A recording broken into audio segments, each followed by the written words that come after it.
तो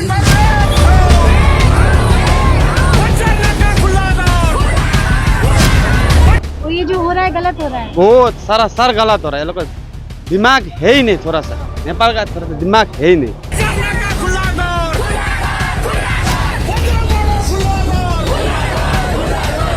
1000 रुपए का सामान है, इसका लेगा 1500-1200।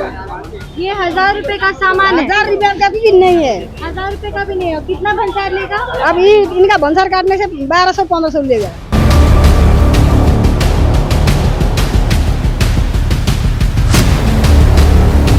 इसे कैसे टिफिन बनेगा? इधर से सामान नहीं जाएगा तो उधर तक ज्यादा महंगा हो जाएगा ना सामान।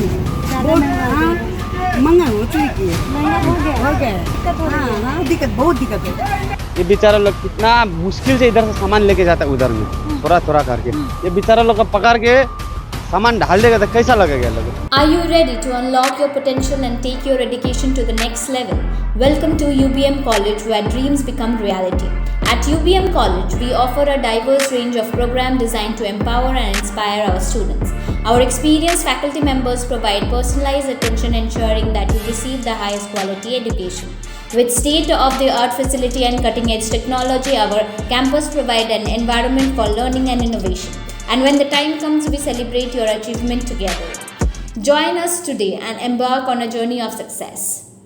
नमस्कार, मेरा नाम मनु कृष्णा है और मैं अपने सहयोगी गौरव झा के साथ इस वक्त पानी टंकी नेपाल बॉर्डर में खड़ी हूँ।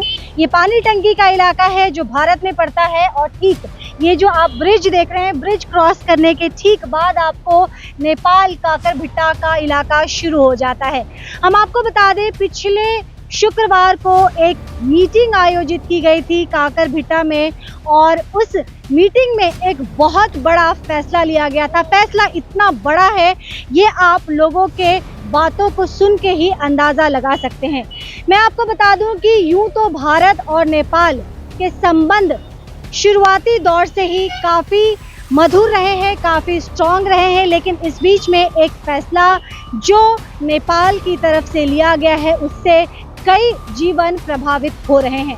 हम आपको बता दें, जानकारी मिल रही है कि नेपाल में ये फैसला लिया गया है कि भारत से नेपाल के लोग जो भी सामान खरीद रहे हैं, अगर वो 100 रुपये से ऊपर के शुल्क का है, यानी कि उसकी कीमत, कोई भी सामान उसकी कीमत अगर 100 रुपये से अधिक की है, तो इसमें आपको नेपाल की सीमा में जब उन भारतीय सामानों को लेके प्रवेश करते हैं तो उसके लिए आपको शुल्क देना पड़ेगा, भंसार देना पड़ेगा। भंसार ये यहाँ का टर्म है, नेपाली में इसे भंसार कहते हैं, जिसे आप मोटी मोटी भाषा में शुल्क कह सकते हैं या फिर टैक्स कह सकते हैं। इस वक्त हम पानी टंकी में हैं जो सिलीगुड़ी से लगभग 26.5 किलोमीटर की दूरी पे मौजूद है। सामने आप देखिए, ये वो लोग हैं जिन्हें ये रिवर, जो बीच में रिवर है मेची रिवर, उसे क्रॉस करके काकरभिट्टा नेपाल में जाना है।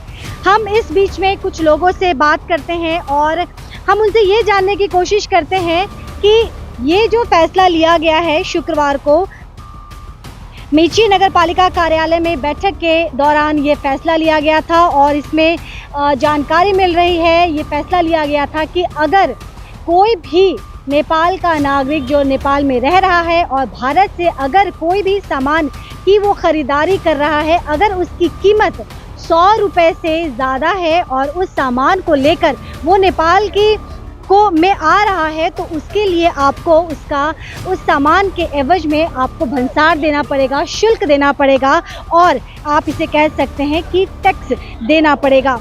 80% खरीदार ऐसे हैं जो काकरभिट्टा आसपास के इलाकों की अगर मैं बात करूं तो 80% जानकारी के मुताबिक, रिपोर्ट के मुताबिक 80% आबादी ऐसी है जो रेगुलर बेसिस में बॉर्डर क्रॉस करके इंडिया आते हैं और यहां से सामान खरीद के फिर वो अपने वतन नेपाल, अपने शहर काकरभिट्टा पहुंच जाते हैं। जानकार कह रहे हैं कि ये फैसला जो नेपाल के द्वारा लिया गया है काफ़ी जटिल है। कितना जटिल है, चलिए कुछ लोगों से बात करते हैं और उन्हीं से समझने की कोशिश करते हैं। ये नेपाल के नागरिक हैं और उनसे पूछते हैं कि ये फैसला जो नेपाल के द्वारा लिया गया है वो इस फैसले से कितने ज़्यादा खुश हैं या फिर ये फैसला उन्हें कितना ज़्यादा प्रभावित कर रहा है। क्या नाम है आपका? अमित लगान। अमित, ये बताइए कि अभी जो नेपाल सरकार के द्वारा फैसला लिया गया है कि अगर आप कोई भी सामान भारत से खरीदते हैं, उसकी कीमत अगर 100 रुपये के ऊपर होती है तो आपको शुल्क देना पड़ेगा, ये सही है या गलत है? गलत है ये। क्यों गलत है? गलत है। अभी कितना बेचारा लोग कहीं दूर दूर से आते रहता है, सामान लेके आता है, वो लोग को पता नहीं होता है। पता नहीं होता, ये लोग इधर से खरीद के लेके जाता है, उधर बोलता है 100 रुपये का सामान होगा तो बोलेगा 500 का भंसार करो, उसके बाद जाओ। इतना ज्यादा? इतना मतलब ज्यादा? 100 के ऊपर 500 का भंसार देते हैं? भंसार करा देता है ये लोग। अच्छा, तो लेकिन इससे तो नेपाल ये भी कह रहा है ना कि नेपाल आत्मनिर्भर बनेगा, स्ट्रांग बनेगा। ये सब तो पुलिस का बात है, पुलिस लोग का अभी क्या बोलेगा हम। पुलिस लोग का अभी सच बोलेगा, हम अभी छुपा के नहीं बोल रहे, सच बात बता दे रहे हैं। देखो अभी ये बेचारा व्यापारी लोग, ये देखिए इधर ही देखिए, ये लोग, ये बेचारा लोग कितना मुश्किल से इधर से सामान लेके जाता है उधर में, थोड़ा थोड़ा करके। ये बेचारा लोग को पकड़ के सामान ढाल देगा तो कैसा लगेगा लोग। बेचारा लोग 2 रुपये कमाई करेगा, 3 रुपये कमाई करेगा, 10 रुपये डाल के 2 रुपये 3 रुपये नाफा करके वो लोग कमाई करता है। ये लोग बेचारा लोग को ढाल देगा तो कैसा लगेगा कमान। बेचारा देखो 2 दिन से ये सामान अभी तक पार नहीं किया इंडिया से। ये सामान 2 दिन 3 दिन हो गया सामान पार नहीं किया। 2 दिन से पार नहीं किया? 2 दिन 3 दिन से हो गया पार नहीं किया इधर, भंसार की वजह से। भंसार का वजह से बैठा हुआ है लोग। देखिए सब आदमी बैठा है, बोलता है चीनी 5 किलो से ज्यादा नहीं लेके जा सकता है, बोलता है। बेचारा लोग कहाँ गैंगटॉक सिक्किम से आता है, ये लोग सामान लेके जाता है इधर से बड़ा मुश्किल से पार करके लेके जाता है उधर, लेकिन ये लोग क्या करता है भंसार में डाल देता है।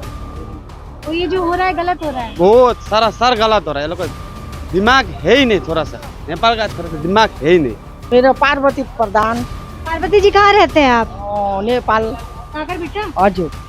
अच्छा, ये जो फैसला किया गया है कि 100 रुपए के बाद आपको भंसार देना पड़ेगा, शुल्क देना पड़ेगा अगर भारत से कोई सामान आप खरीदते हैं, तो ये फैसला सही है या गलत है? सही है। यो भन्सार 500 को सामान लगायो भने 1000 रुपियाँ तिर्नुपर्छ, 1000 को लगायो भने 1500 तिर्नुपर्छ। हामी गरिब लोग कसरी खानु, के गरी खानु? घर मात्रै छ हाम्रो, खेतीबारी केही छैन, त्यसरी गरी खाएको। अहिले भन्सारले सबैले कसैले दिँदैन, एउटा दुईटा पिस पनि दिँदैन, भन्सार गर्नुपर्छ। आफूलाई 2 रुपियाँ बस्दैन अनि के 2 रुपियाँ बस्दैन, आफूले के उयो बोकेर जाने आउने मात्रै, त्यही पनि खोसेर फ्याँकिदिएर भन्नु न तपाईँ बोल्नु। भन्सारको चाहिँ महँगो भयो, भन्सार अलिक कम्ती भएदेखि सबैले बोक्ने थियो, काम पनि पाउने थियो, जम्मैलाई दुःख भयो। गरीब मान्छे पनि सबै इधर है, खाने का आदमी कुछ नहीं है इस घर में, तो सब लोग तो आता है तो वहाँ पर जाता है, इतना का लेता है भंसार। अब इतना यहाँ 1000 रुपये का सामान है, इसका लेगा 1500 1200। ये 1000 रुपए का सामान है? 1000 रुपये का भी नहीं है, 1000 रुपए का भी नहीं है। कितना भंसार लेगा? अब इनका भंसार काटने से 1200 1500 लेगा। तो अब क्या करेंगे आगे? अब क्या करेंगे क्या नहीं करेंगे तो कैसे ले ना। सर, ये जो भी फैसला हुआ है टैक्स देना पड़ेगा, ये सही है या गलत है? आपको क्या लगता है, नेपाल के नागरिक होने के नाते आपको क्या लगता है? हम लोग तो खुली थोड़ा सा बोलिए ना। ये जो शुल्क लगा है नेपाल की तरफ से कि अगर आप इंडिया से 100 रुपए के ऊपर कोई सामान होता है तो फिर आपको शुल्क देना पड़ेगा, टैक्स देना पड़ेगा, भंसार काटना पड़ेगा। हाँ, तो उससे ये फैसला कैसा लगेगा, ठीक है या गलत है? ये बात फैसला तो अच्छा नहीं है ना। अच्छा नहीं है, क्यों? 100 का क्या सामान आएगा? 100 का तो नानी के लिए चॉकलेट मिठाई लेके जाना से 100 हो जाएगा। 100 से ज़्यादा कमती में 5000 के सामान तो देना पड़ेगा ना। लेकिन अभी जैसे नेपाल सरकार का कहना है कि इससे डिपेंडेंट बनेगा, इसे कैसे डिपेंड बनेगा? इधर से सामान नहीं जाएगा तो उधर तो ज़्यादा महंगा हो जाएगा ना सामान। ज़्यादा महंगा हो चुकी है, महंगा हो गया है। लोगों को दिक्कत हो रही है। हाँ, दिक्कत बहुत दिक्कत है। आपका इधर जी अभी हो जाएगा तो महंगाई बढ़ गई है? बढ़ चुकी है और बढ़ चुकी है। 5 दिन हुआ है अभी, तो काफी बढ़ गया होगा। बढ़ चुकी है। लोग परेशान। हाँ, अब होने खाने से कोई दिक्कत नहीं होने खाने की तो बहुत दिक्कत है ना। जो कॉमन लोग हैं उनको दिक्कत हो रहा है, जो हर दिन यहाँ से आके खरीद के जाते थे, उन्हें रोज दिक्कत हो रही है। काम कर खाने से दिक्कत होती है। क्या नाम है? हमारा राधा है। अच्छा राधा, ये बताइए, अब तो यहाँ से आप कितना कमा लेते हैं? कितना कमा लेते हैं आप? ही कमाने वाले हैं घर में कि और लोग भी कमाते हैं? हाँ है ना? हाँ अच्छा, तो वो भी परेशान हो रहे हैं इस फैसले से? परेशान तो हर कोई हो जाएगा ना ऐसा होने से। कई लोगों से हमने बातचीत की, उनका क्या कहना है आपने सुना। हालांकि ये सीमा रेखा है, यहाँ पे बहुत सारे नियम कायदे कानून है जिसका हमें पालन करना पड़ता है और करना भी चाहिए, लेकिन फिर भी इजाज़त लेके यहाँ पे कस्टम है, यहाँ पे एसएसबी की तैनाती है और उनसे जितनी इजाज़त मिली अपने दायरे में रह के हम जितना कुछ कर सकते थे, जितनी रिपोर्ट आपके लिए एकत्रित कर सकते थे, उन तमाम चीज़ों को हमने आप तक पहुँचाने की कोशिश की।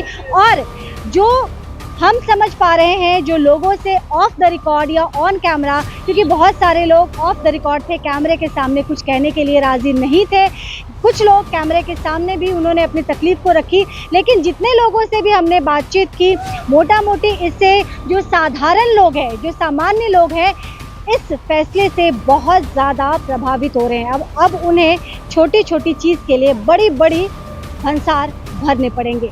ख्याल रखिएगा, जल्द आपसे दोबारा जुड़ूंगी। देखते रहिए सिटी एक्सप्रेस।